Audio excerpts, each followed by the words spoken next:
They say the man laughed for 3 seconds. Just 3. In a Harlem restaurant. A rich man mocked Bumpy Johnson's clothes. No gun was drawn. No threat was spoken. Bumpy only smiled. By morning, that same man had lost his money, his power, and his future. This isn't a story about violence. It's about what happens when you laugh at the wrong man, and the punishment comes on paper. Harlem, late 1950s. Night pressed down on the streets like a heavy coat. Neon signs buzzed and flickered, throwing broken light across wet pavement. Jazz leaked from open doorways, slow and dangerous. The kind of music that carried secrets in its notes. Inside a narrow restaurant on 125th Street, smoke hung low, 3, curling around chandeliers and whispered conversations. This was the kind of place where men talked softly and listened hard, where every laugh was measured and every silence meant something. At a corner table sat Bumpy Johnson. He wasn't hard to spot, but he wasn't trying to be seen either. No flashy suit. No loud colors. Just a worn dark jacket, clean, but old.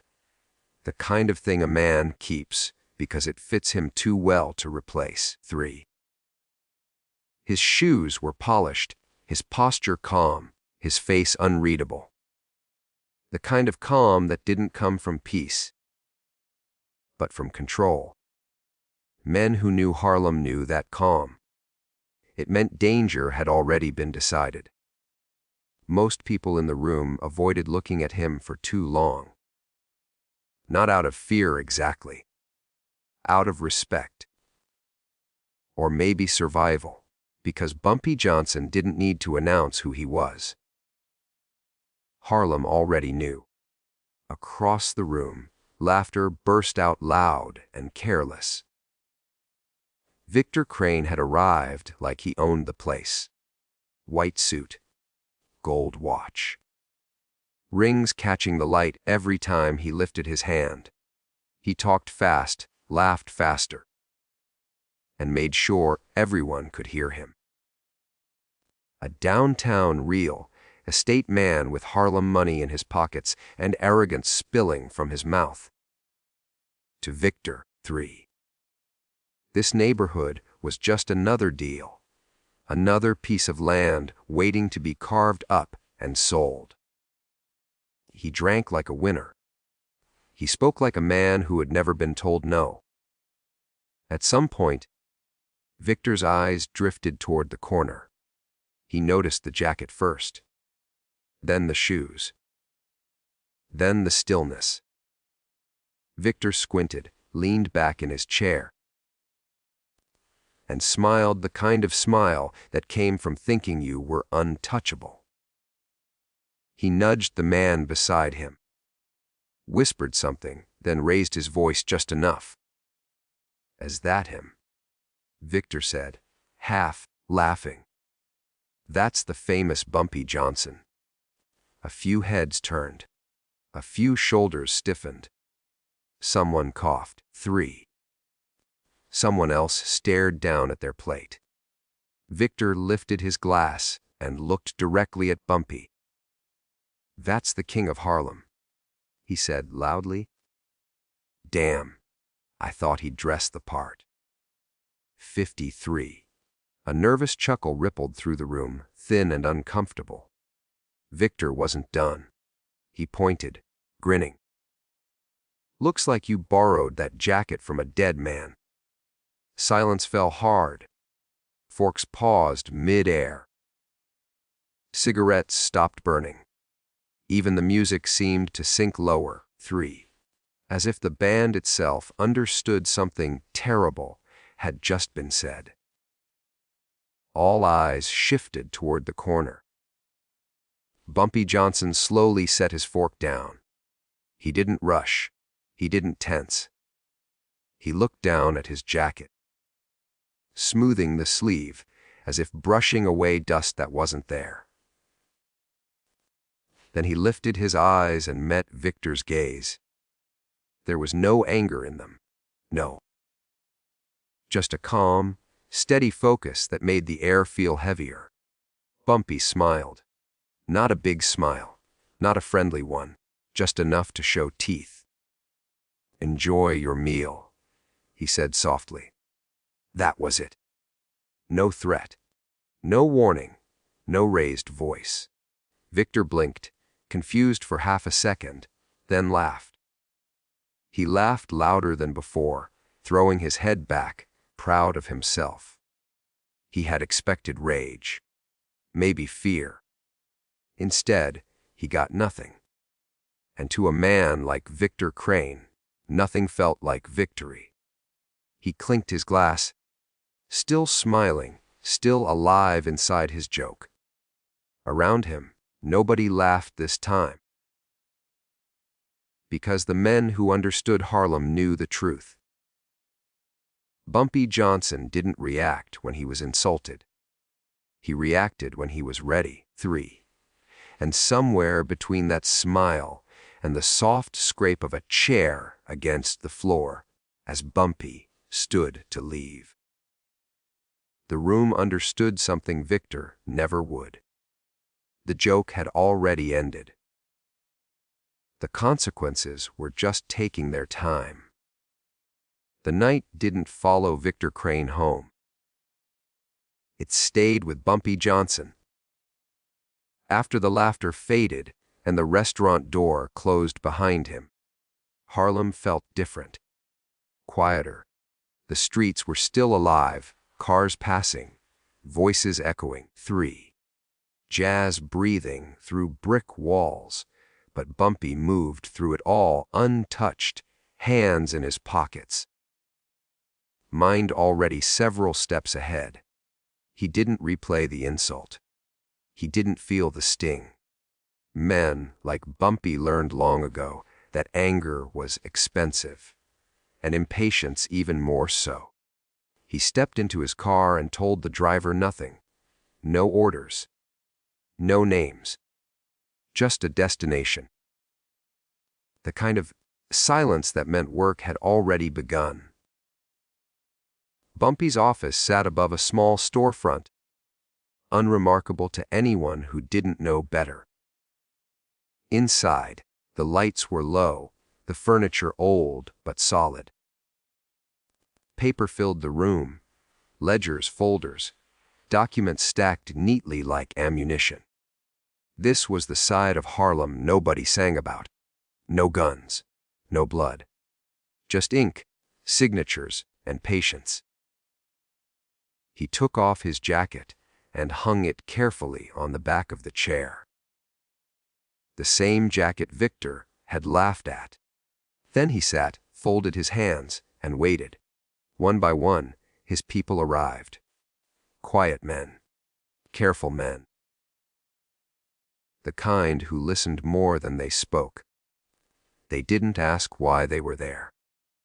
They already knew. Bumpy leaned back slightly and spoke in a low, steady voice. "Tell me about Victor Crane." That was all. The room came alive. Names surfaced. Banks, lawyers, partnerships, buildings under construction. Loans stacked on loans. Deals rushed too fast. Corners cut. Promises made to the wrong people.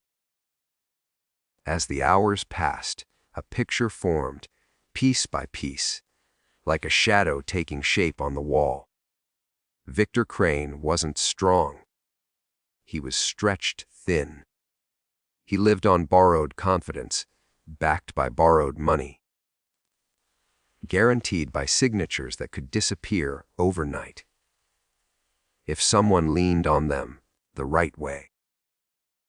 His wealth wasn't solid, it was floating. And floating things sink when the water changes. Bumpy listened. Occasionally, he nodded. Sometimes he asked a single question that shifted the entire direction of the conversation. He never rushed them. Rushing led to mistakes, and mistakes were loud. At some point after midnight, Bumpy stood and walked to the window. Harlem spread out below him, lights flickering like nervous thoughts. This was his city. Not because he shouted about it, but because he understood how it breathed. He turned back to the room. "Who holds his debt?" he asked. A pause. Then an answer. "A bank downtown." Conservative. Nervous. Already uneasy about Victor's expansions into Harlem. A bank that didn't like risk, but loved reassurance. Bumpy smiled faintly. Phones came out. Calls were made. Not threats. Conversations. Gentle reminders of favors owed. Of past protections. Of future safety. Men on the other end of the line didn't argue. They didn't need convincing. They knew who Bumpy Johnson was, even if they'd never met him. By 1 a.m., meetings were arranged. By 2 a.m., paperwork was moving. By 3 a.m., Victor Crane's financial spine was already bending. Bumpy sat back down and poured himself a drink he didn't touch. He watched the clock. He knew exactly how long these things took. There was a rhythm to collapse, a quiet one. It didn't sound like gunfire. It sounded like pens scratching paper in empty offices. Someone hesitated. "What if he fights it?" one of the men asked. Bumpy didn't look up. "He won't," he said. And he was right. Victor Crane believed in money, not power. And money panicked when it sensed fear. The bank wanted out. The partners wanted distance. Everyone wanted safety. And safety, in Harlem, had a price. By the time the sky outside began to lighten, the work was done. Bumpy gathered the documents into a single folder and tied it closed. He stood, put his jacket back on, and glanced around the room. "Let him wake up first," he said. No satisfaction, no smile, just instruction. As dawn crept across Harlem, Bumpy Johnson walked back into the street. Blending into the city, he ruled without ever claiming a throne. Somewhere downtown, Victor Crane slept peacefully. And that was the most dangerous part of all. Morning came hard and fast for Victor Crane.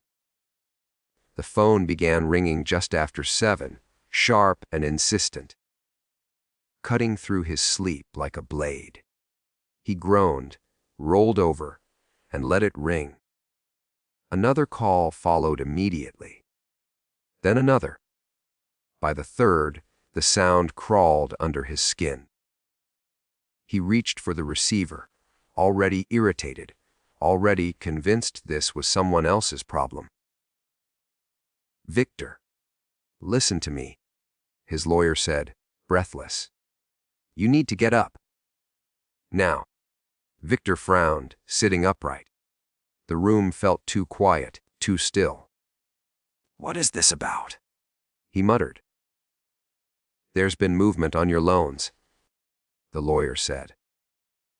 "Something changed overnight." Victor laughed softly. "Relax. Banks don't move overnight." There was silence on the other end. "Victor," the lawyer said slowly, "these ones did." The call ended before Victor could respond. He sat there, staring at the wall, annoyance giving way to something colder. His phone rang again. This time, it was his accountant. Then his partner. Each voice carried the same edge, the same restrained panic. Credit lines were frozen. Funds delayed. A major investor had backed out without explanation. By 8:30, Victor was dressed and pacing. By 9, sweat darkened his collar. He dialed the bank himself, voice sharp, confident, demanding answers. What he got instead was polite distance. Apologies, policies, reassurances that sounded hollow. Words like restructuring and review floated through the line, empty and dangerous. At 9:47, the call dropped. At 9:48, Victor threw the phone across the room. Something was wrong, deep wrong. And the deeper he pushed, the less resistance he felt, like stepping forward and realizing there was no floor beneath you. At 10, his secretary stood frozen in the doorway, clutching a notepad like a shield. "Mr. Crane," she said quietly. "There's a visitor." Victor didn't look up. "Tell them to wait." She didn't move. "He says he won't," she said. "He says it's important." Victor snapped his head up. "Who is it?" She swallowed. "Bumpy Johnson." The name landed like a gunshot. Victor felt his stomach drop. The room suddenly too small, the air too thin. He forced himself to stand, smoothing his suit, trying to summon last night's confidence. It felt ridiculous now, like a costume that no longer fit. "Set him in," Victor said, voice tight. The door opened. Bumpy Johnson stepped inside as if he belonged there. Calm, unhurried, wearing the same jacket, the same shoes, the same quiet expression that now felt unbearable. They shook hands. Victor's grip was damp. Bumpy sat without being invited. For a moment, neither man spoke. The silence stretched, heavy and deliberate. Victor shifted in his chair, unable to meet Bumpy's eyes. Finally, Bumpy reached into his coat and placed a folder on the desk. He slid it forward. Victor hesitated before opening it. Inside were documents, contracts, transfers. His name appeared again and again, surrounded by unfamiliar signatures. His throat tightened. "What is this?" he asked.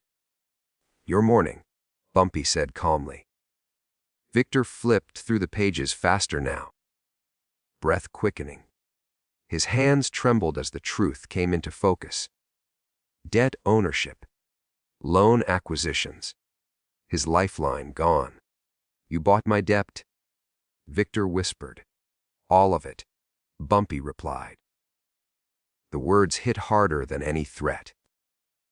Victor laughed weakly, desperate. "This has to be some kind of mistake. You can't just—" "I already did," Bumpy said. Silence returned, thicker than before. Victor's mind raced, searching for leverage, for allies, for anything. But every face he imagined had already turned away. "Why?" he asked finally, voice cracking. "Why me?" Bumpy leaned forward slightly, just enough to make Victor feel smaller. "Because you laughed," he said. "And because you thought quiet meant weak." Victor swallowed. The room felt like it was closing in. "I can fix this," Victor said quickly. "We can talk. I can pay." "Name it." Bumpy stood, adjusting his jacket. "You misunderstand," he said softly. "This isn't negotiation. This is instruction." He walked to the door, then paused. "You'll keep breathing," Bumpy said without turning around. "But Harlem, that's finished for you." The door closed. Victor Crane sat alone, surrounded by paperwork that now felt like a grave. and for the first time in his life, he understood something far more terrifying than violence. He had been erased without a single drop of blood. Victor Crane didn't scream. There was no dramatic collapse, no shattered glass, no desperate chase down the hallway. He simply sat there, motionless, staring at the closed door as if Bumpy Johnson might walk back in and say it was all a misunderstanding. 3. The office felt sévère, unfamiliar, like it belonged to someone else now. 3. Every document on the desk seemed heavier, each page pressing down on him with the weight of finality. He reached for the folder again, as if rereading it might change something. It didn't. The numbers were still there. The signatures still real. The dates still unforgiving. Ownership had shifted in the quiet hours of the night while he slept and dreamed of himself as a powerful man. Power, he now realized, didn't announce itself. It moved in silence and left nothing to argue with. By noon, the calls stopped coming. That was worse. Silence meant decisions had already been made. Partners didn't ask questions anymore. They sent brief messages wishing him the best and future success elsewhere. Lawyers stopped returning calls. The bank sent a formal notice, polite and cold, informing him of immediate changes. Every door he tried was locked from the inside. Victor packed his office slowly. There was no rush now. The rush had passed him by, left him behind like an abandoned train platform. He took the gold watch off his wrist and slipped it into his pocket, suddenly ashamed of how loudly it used to shine. When he looked in the mirror, 3. The man staring back seemed older, smaller, stripped of something he hadn't known he depended on. By late afternoon, word had spread. Quietly, efficiently. Harlem had always been good at that. The same people who once smiled at Victor now looked through him, as if he were already gone. Storefronts he once claimed as future projects now belonged to someone else, someone safer. Someone who understood the rules. Victor left New York that evening with a single suitcase. No farewell. No announcement. Just a man walking away from a city that had decided it no longer needed him. He would later tell people he chose to leave, that it was business, that it was temporary. But deep down, he knew the truth. He had been removed. That same night, Bumpy Johnson returned to the restaurant. The neon still flickered. The jazz still hummed low. Smoke still curled toward the ceiling like unanswered questions. Bumpy took the same seat in the corner, 3. Ordered the same meal, and placed his worn jacket over the back of the chair. Nothing had changed. And that was the point. The waiter hesitated before approaching. He glanced at the jacket, then at Bumpy's face. "Mr. Johnson," he said carefully, "would you like me to take your coat?" Bumpy smiled faintly. "No," he said. "It's fine where it is." The waiter nodded and backed away. Around the room, conversations softened. People noticed. They always did. They didn't know the details, and they didn't need to. Harlem understood symbols. The jacket was still there.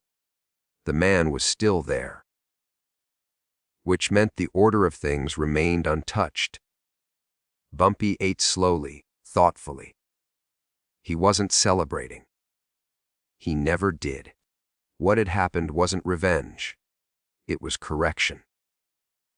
A necessary adjustment to remind the city how power really worked. Outside, the night deepened. Somewhere far from Harlem, Victor Crane stared out a hotel window. 3. Trying to remember the sound of laughter and failing. 3. The joke that once made him feel invincible now echoed in his head like a warning he'd ignored. Back in the restaurant, Bumpy paid his bill and stood. He slipped into his jacket, feeling its familiar weight settle on his shoulders. It fit perfectly. Always had. As he stepped into the street, the city moved around him, alive and aware. Cars passed. Music drifted. 3. Harlem breathed. Men would talk about what happened, quietly, carefully. The story would change a little each time it was told, but the lesson would remain sharp and clear. Never confuse money with power. Never mistake silence for weakness. And never laugh at what you don't understand. Bumpy Johnson walked into the night without looking back. Because legends don't need to prove anything. They just remain.